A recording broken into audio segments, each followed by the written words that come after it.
Hello students, myself Prasanna, your social studies teacher. Today we are going to study about special agencies of UNO. UNO को help करने के लिए बहुत सारे different special agencies भी शुरू हुआ different part of the country, जिनका मेन एम क्या था, social, economic, cultural and human welfare fields में ह्यूमन वेलफेयर करना। और इनके लिए they have their own working system, और उनका खुद का वर्किंग सिस्टम भी था। यूएनओ को हेल्प करने के लिए बहुत सारे different special organisations, different agencies जो कि डिफरेंट प्लेसेस में ऑर्गेनाइज होने लग गया। Some of the special agencies कौन कौन सा, UNESCO, United Nation educational, scientific and cultural organisation, ILO, international labour organisation, FAO, food and agriculture organisation, WHO, world health organisation, IMF, international monetary fund, international reconstruction and development bank, United Nation child crisis fund, international finance corporation, International Citizen Aviation Union, International Agriculture Development Fund, World Postal Union, International Distance Communication Union, United Nations Environmental Program, International Trade Center, International Food Program, International Trade Organization, World Bank, UNICEF, मतलब United Nations International Children's Emergency Fund, UNO। इन UNO का ये क्या है, United nation organisation, जो कि disputes को खत्म करना है उनका मेन एम। यूएनओ का फिर क्या एम है, वो कि पॉवर्टी हटाना और माल न्यूट्रिशन, पॉवर्टी, अनएम्प्लॉयमेंट, ये सारे इलिटरेसी, ये सारे problems world in developing countries और डेवलप्ड कंट्रीज से हटाना। और यूएनओ कैसे फॉर्म हुआ था, एक डिसआर्मेमेंट कमीशन फॉर्म हुआ था उसके, जो 1952, जो कि डिस्ट्रक्टिव वेपन्स के कंपटीशन के बारे में चेक करने के लिए शुरू हुआ था। और ये जो सीटीपीटी एंड एनपीटी, ये जो ट्रीटी साइन हुआ था, इनको चेक करने के लिए ये जो सीटीपीटी एंड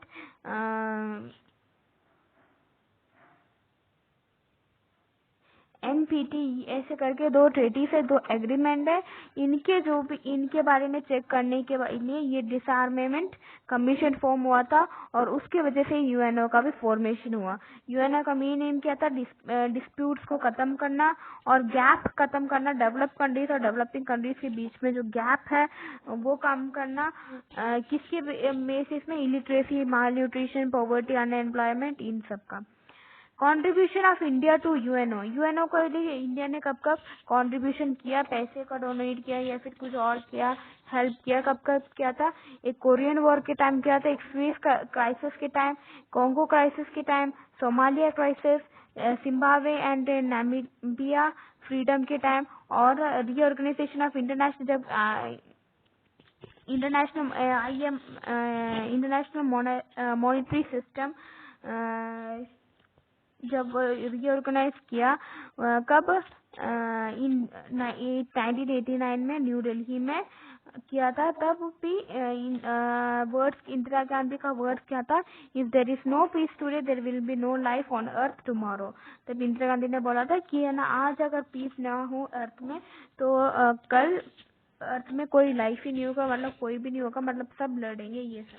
तो ये उस टाइम भी कौन सा, आईएमएफ का IMF इंटरनेशनल मॉनेटरी सिस्टम, जो कि न्यू दिल्ली में हुआ था, उसका रीऑर्गेनाइजेशन के टाइम में भी इंडिया ने कुछ कंट्रीब्यूशन किया था यूएनओ के लिए।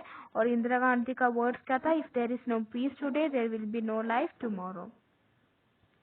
Imperialistic expansion on west, economic interest fulfil करने के लिए बहुत सारे वेस्टर्न नेशंस ने क्या किया, ये जो न्यू क्रिएशंस जो कि डेवलप होते या डेवलपिंग नेशंस या फिर अंडर डेवलप नेशन को क्या करने लग गए थे, होल्ड करके वो अपना खुद का इंटरेस्ट को फुलफिल करने के लिए इनको पकड़ रहे थे। कौन सा, इन डेवलपिंग और डेवलप्ड कंट्रीज को पकड़ रहे थे और इनको बहुत ही क्या बोलते हैं,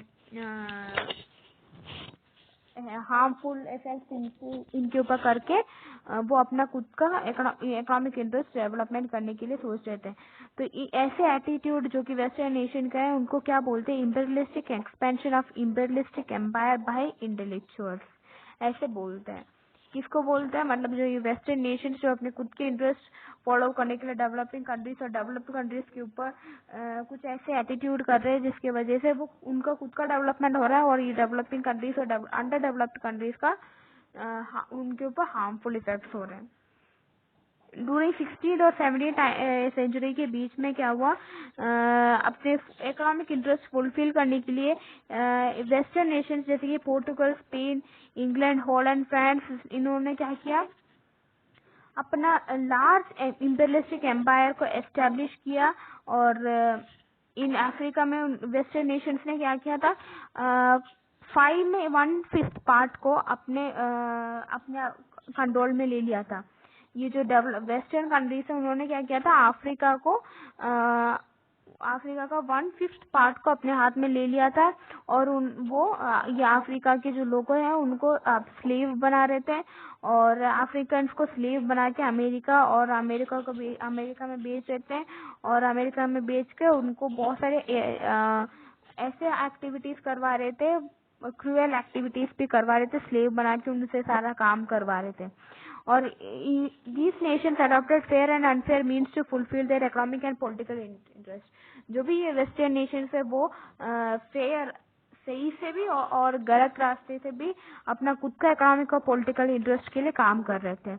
और टाइमलाइन देखेंगे 1789 में क्या हुआ था, फ्रेंच रेवोल्यूशन हुआ था। 1793 में लुईस सिक्सटीन को मार डाल दिया था।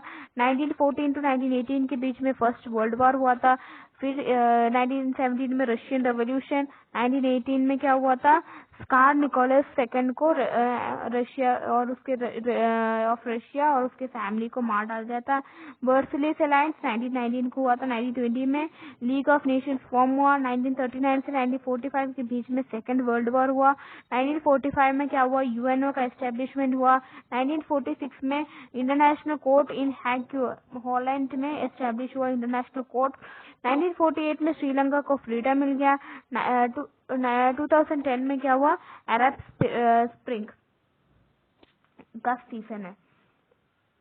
And this is about revolution का मीनिंग क्या है। रेवोल्यूशन मतलब कि एक सोशल एंड पॉलिटिकल ट्रांसफॉर्मेशन, कुछ चेंजेस सोशली और पॉलिटिकली कुछ चेंजेस।